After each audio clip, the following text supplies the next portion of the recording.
दीदी के चैनल पे आप सभी का एक प्यारा सा कहरउआ नाच गीत लेके आई है। कैसे लगेगा आप कमेंट बॉक्स में बताइएगा और चैनल को सपोर्ट करिएगा। हंसी मजाक गीत है, चुटकुला गीत है, आप लोग सुनिएगा, फुल वॉच करके सुनिएगा दोस्तों, और बताना कमेंट में आप सबको ये गीत कैसा लगा। तो चलिए। हो में हर बेलना लइके साँझ सवेरे डांटत बाटे, कटही कुकुरिया से काटत बाटे ना। हो में हर बेलना लइके साँझ सवेरे डांटत बाटे, कटही कुकुरिया से काटत बाटे ना। ऐसने आए गवा महंगाई का बताई मोरे भाई, ऐसने आई गवा महंगाई का बताई मोरे भाई, का बताई भैया घर माना कुछ आटत बाटे, कटही कुकुरिया से काटत बाटे ना।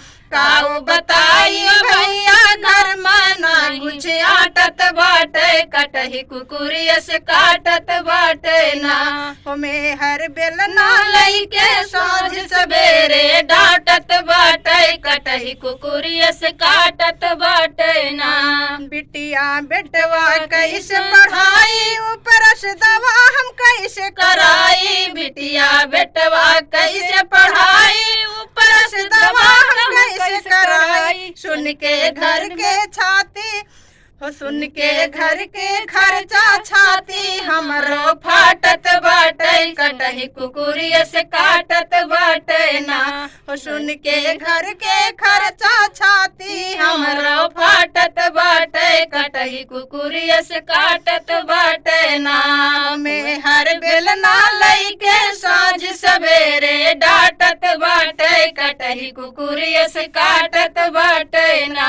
सब चीजिया में लागल आग, ऐसन मची भागम भाग, सब चीजिया में लागल आग, ऐसन मची भागम भाग। जगरे पैसा बाटे घर मुआपन पाटत बाटे, कटही कुकुरिया से काटत बाटे ना।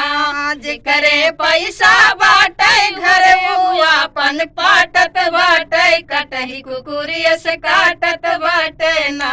हो में हर बेलना लइके साँझ सवेरे डांटत बाटे, कटही कुकुरिया से काटत बाटे ना। तो फ्रेंड ये चुटकुला कहरउआ नाच गीत था, आप लोग को कैसा लगा कमेंट बॉक्स में बताना। फिर मिलते किसी नए गाने के साथ, तब तक के लिए बाय बाय दोस्तों।